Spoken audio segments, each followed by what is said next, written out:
নৌকার মধ্যে মানুষ পার্থক্য কিছু নেই। আমি বিএনপিকে হুঁশিয়ার করে বলতে চাই, আপনাদের মধ্যে যদি আওয়ামী ছায়া দেখা যায়, বাংলাদেশের মানুষ আবার চুপ করে থাকবে না। বাংলাদেশ প্রতিনিয়ত প্রতিবার ধর্মের মাধ্যমে বিভাগ করা হয়েছে। আমাদের দাড়ি টুপি থাকলে আপনি তাকে মেরে ফেলতে পারবেন, এই লাইসেন্স কায়েম হয়ে গেছিল বাংলাদেশে। প্রত্যেকটা বার ধর্মের প্রেক্ষিতে বাঙালিকে আপনি আলাদা করার চেষ্টা করেছেন।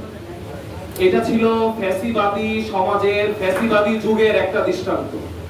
ফ্যাসিবাদী যুগে এই জিম্মি হওয়াটা আমাদের চিরায়ত একটা অভ্যাসের মধ্যে দাঁড়িয়েছিল।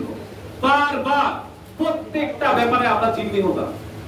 কিন্তু গত জুলাইয়ের স্বাধীনতার পর আমরা আবারও জিম্মি হয়ে গেছি।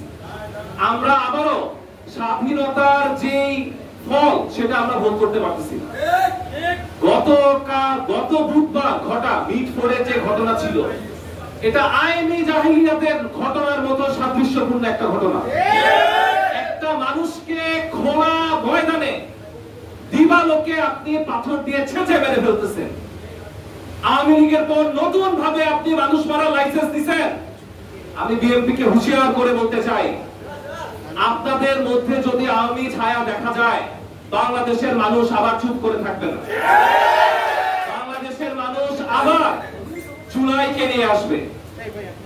আমরা যখন আমাদের জাতীয় নাগরিক পার্টি, আমরা যখন শাপলা মার্কার জন্য আবেদন করি ইসির কাছে, তখন আমাদের ছাত্র দলের এক ভাই বলে শাপলা আর ধানের শীষের মধ্যে নাকি পার্থক্য মানুষ বুঝবে না। কিন্তু এখন আপনারা এমন সিচুয়েশন দাঁড় করাইছেন, ধানের শীষ আর নৌকার মধ্যে মানুষ পার্থক্য কিছু নেই। আমি আপনাদেরকে আবারও বলতে চাই যে আপনারা আপনাদের দল সামলান, পেটোয়া বাহিনী সামলান।